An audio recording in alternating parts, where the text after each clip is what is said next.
Ladies and gentlemen, welcome to another presentation about ballistic measurement fundamentals. Let's dive right into it.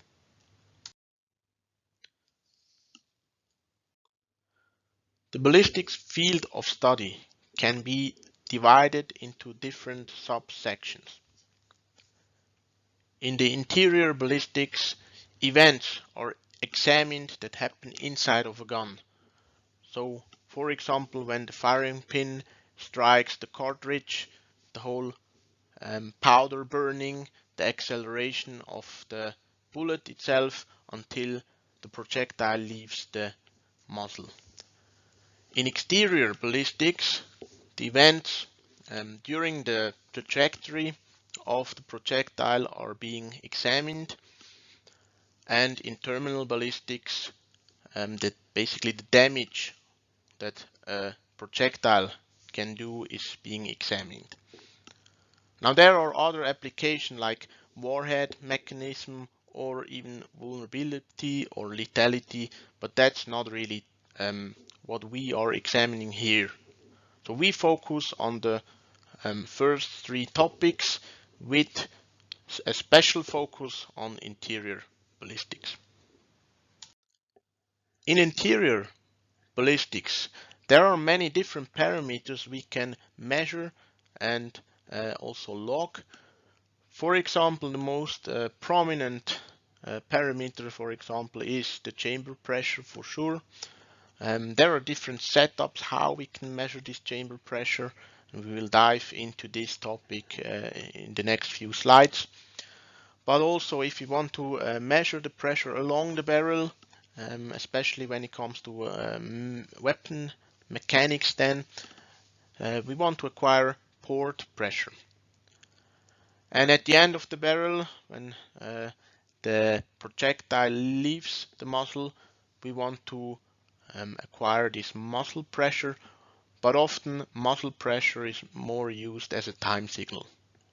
Then moving on to these time intervals, there are different times that can be measured from these pressure peaks to another pressure peak, or also what's now not on here is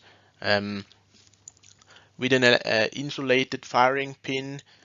This really gives us an electrical signal when the firing pin hits the primer, and that's really our zero where the whole ballistics event begins to start. So from there we have these different time bases like action time, etc. that can be acquired.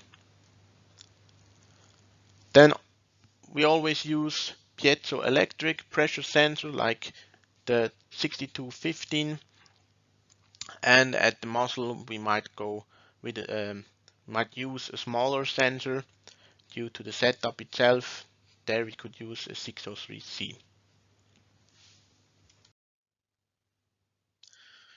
In external ballistics, there are different parameters that are of interest. The muzzle velocity, so right when the projectile leaves the muzzle, that's an important parameter, and there are different ways how to get this parameter. For example, with the muzzle pressure sensor, we get a time signal or just a pulse basically that signals when this event happens, and at a certain distance we might have a light screen that is really made for measuring velocity. But even between now the pulse of when the projectile leaves the barrel and the first signal from the light screen, that's another velocity, like an averaged out velocity we can calculate. As I said, different velocities at different distances can be easily acquired with our light screen. This light screen has a start and a stop optical curtain, and when the projectile passes through both curtains, we can perfectly measure the velocity over the distance of this curtain, which is normally 1 meter as an example. Rate of fire, of course, for an automatic weapon.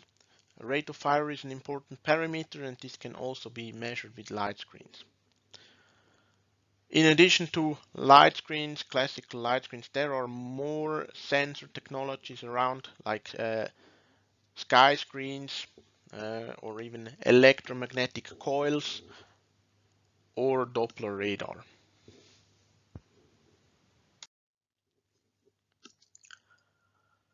Transition ballistics, this is really a side topic basically, but as it can be seen on the picture, these shock waves are of interest, especially when it comes to bigger cannons and important and vital structures around the cannon, like on the picture on the right side. We don't want to damage the ship in any way.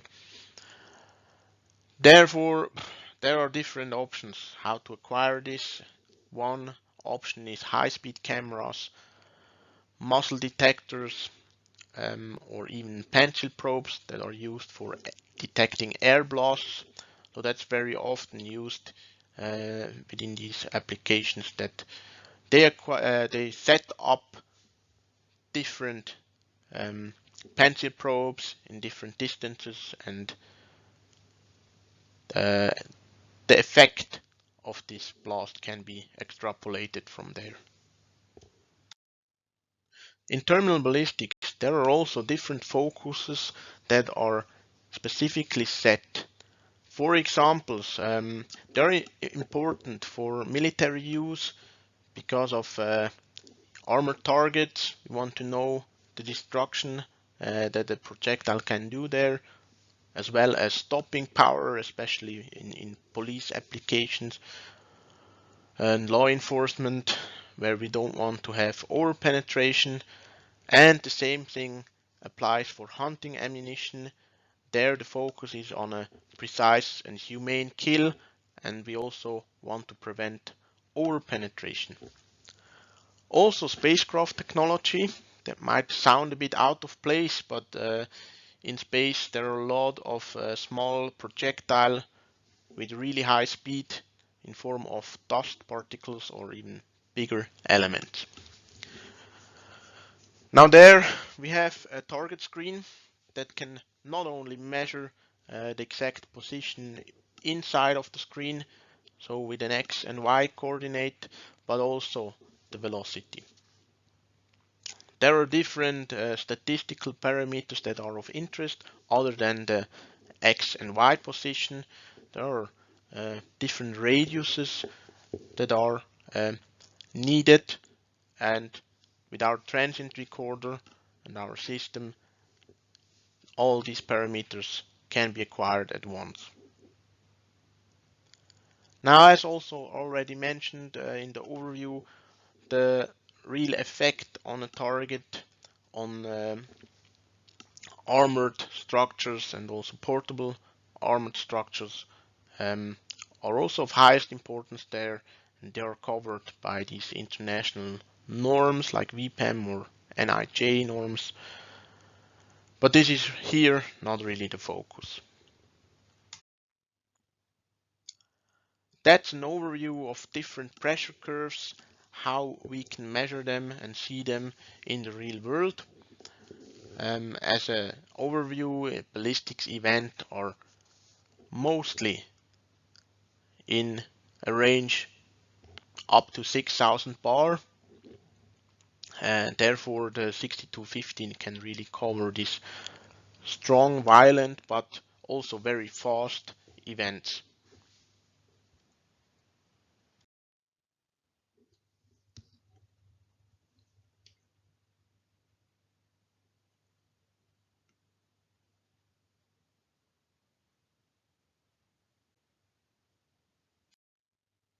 Now that was a short video about our complete system. Here is another three-dimensional picture, and it already can be seen that everything can be easily hooked up to one system. This is our 2519A transient recorder. It is specifically made for these kind of tests on shooting stands, and we can kind of see that it has 4 charge inputs, so 4 inputs for sensors along the barrel. As mentioned before, there is probably an insulated firing pin or an accelerometer that can detect when the whole ballistic event starts, a chamber pressure sensor, a port pressure sensor along the barrel, and a muzzle pressure sensor at the end. Then when we move further down the range, there is a light screen for velocity measurements and also rate of fire measurements. And at the end of the range, we can see our target system. Those two are really optical measurements, very similar. The target system has just more elements in it. They can also detect the X and Y position of where the projectile passes through the screen. This system, this transient recorder, comes with a software that fully integrates all these kind of signal. They bring it to one graph.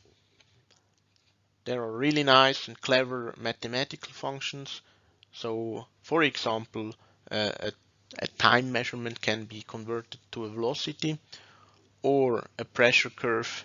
We can extract only the maximum pressure that is of interest in a curve, and everything can be put into a report at the end with one mouse click, basically.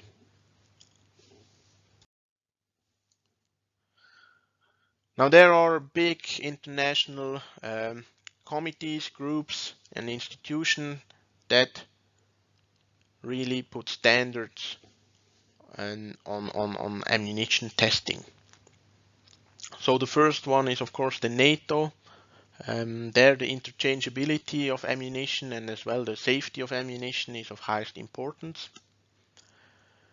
The CIP is also an international group or organization in the civilian market. There the focus is purely on safety of the ammunition and also to protect the shooter, for example the hunter or the sport shooter.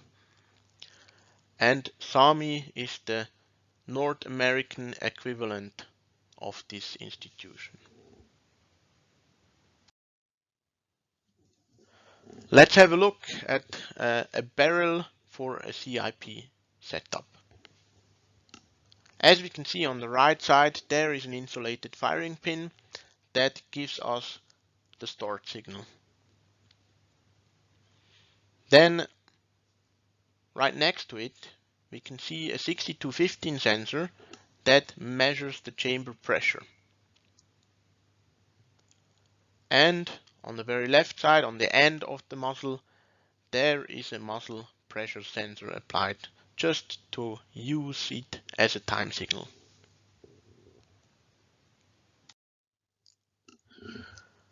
Now here is an example of how these pressure curves can look like. On the very bottom we have the accelerometer in this case that shows when the whole mechanical structure comes into movement, and the first real movement detects when the firing pin gets released and hits the primer. That's also when we set our 0 for time reference. Then in the middle there is the muzzle pressure, so we can really detect the spike when the projectile leaves the muzzle, and we purely use it as a time signal. And on the top, the most important pressure curve is really the chamber pressure, and we can nicely see all the events that happen inside. So there is a time lag between the start when the firing pin hits the primer to where the powder starts to burn. We can see really when the powder burns, the pressure gradually increases and it comes to a maximum where the bullet probably will leave the cartridge itself and gets propelled through the barrel. Now here's a very similar setup, but this is made for NATO EPFOD test. So again, an insulated firing pin mechanism can be seen on the very right side. Then there is the chamber pressure sensor in red. This time it measures slightly in a different position, and we will see this also in the pressure curve in a moment. Along the barrel, again, this is the blue sensor, and this is really used for semi or full automatic weapon with gas ports, and this pressure helps to design these mechanical structures around the barrel. And at the end also a muzzle pressure sensor.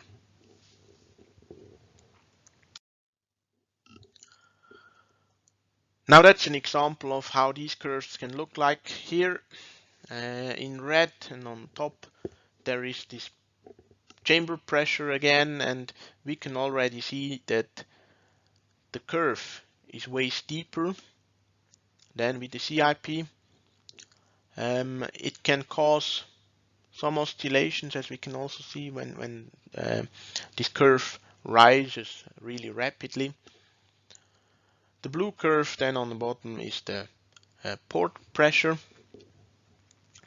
So we can really get some timing out of these curves, because the green signal, the accelerometer again indicates here when the whole ballistics event starts.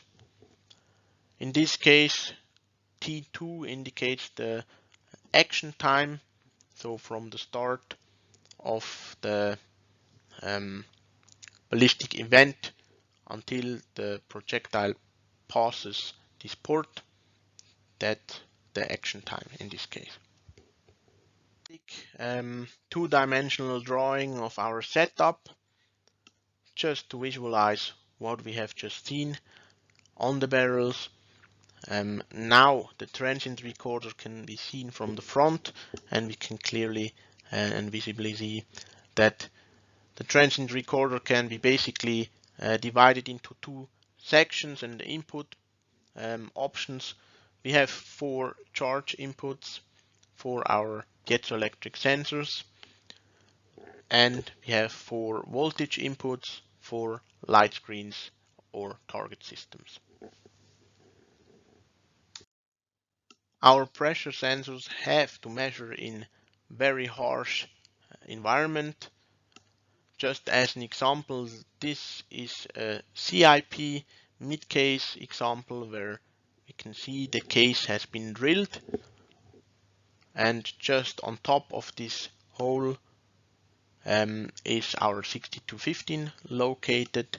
We have extremely high temperatures there, and also especially high pressures, up to around 5000 bar, and the whole event is violently and very fast. In addition to this, we want to repeat this as much as possible, so the lifetime of the sensor is also a parameter that requires a lot of engineering and really good and solid sensor.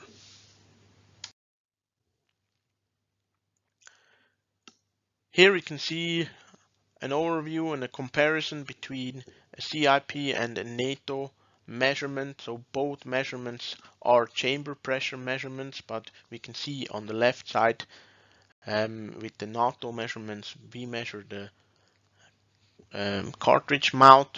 So we can only see when the projectile leaves the cartridge, and one advantage is that there is no ammunition preparation needed, but on the other hand we really lose a lot of information of how and when the powder starts to burn. So we only get a rapid pressure increase as soon as this projectile leaves the cartridge mount. On the right side, we have this drilled cartridge. One disadvantage is that we have to prepare and carefully prepare all these ammunitions before we can test them. The big advantage, on the other hand, is that we can see exactly what's going on inside the cartridge and measure the time between the explosion of the primer until the powder really starts to burn and generate some pressure. So both kinds of measurement are good in its way. They just have different focuses. Here again, we just see the very same thing, but now expressed in a pressure curve. As I said, with the NATO setup, we don't have this ignition phase. We just have a really steep pressure rise once the projectile gets unseated from its cartridge.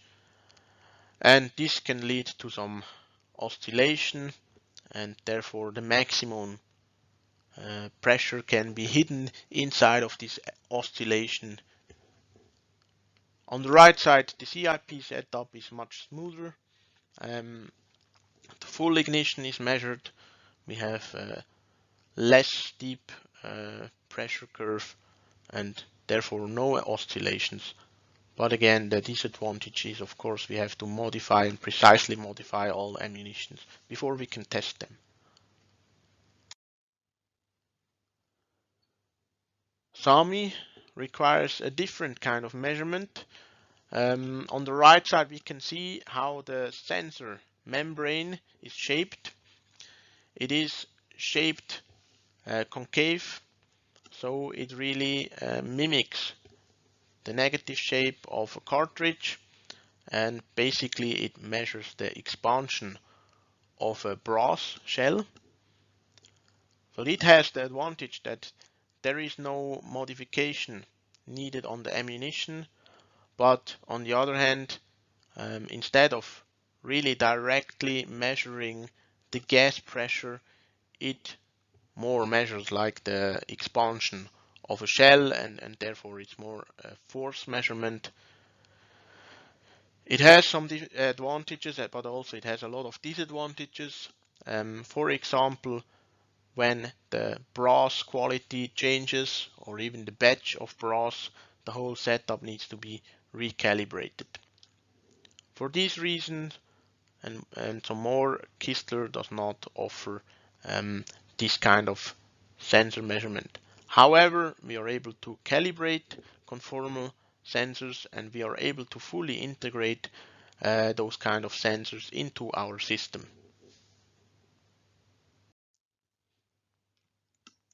This is a quick overview about the functionality of our transient recorder.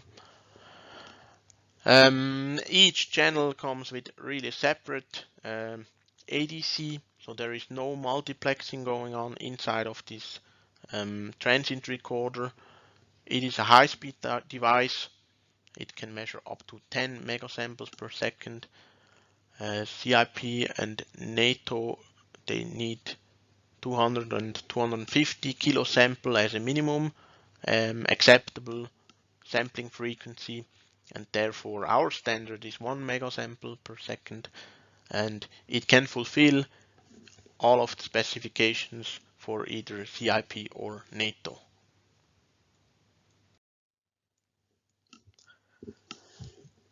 Here is a schematic overview of the different channels we have and the different signals we get on each channel.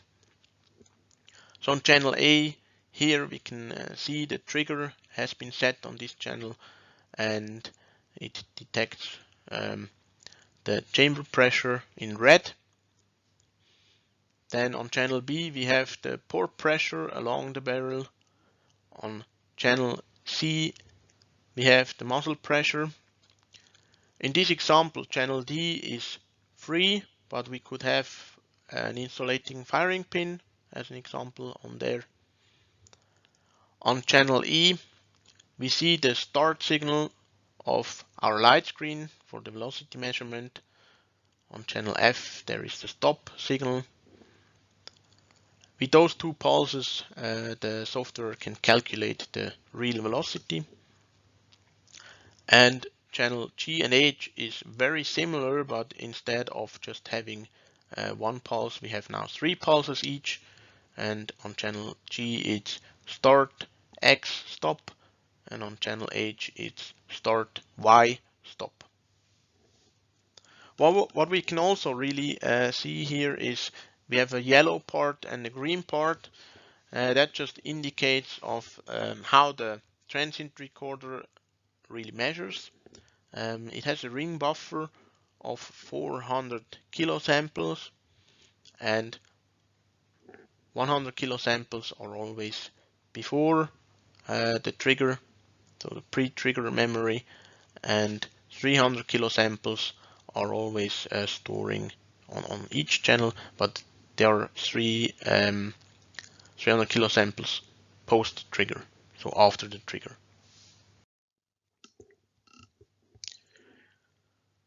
To minimize the amount of data, there is a function to really crop the data, and we don't want to have many long term signals.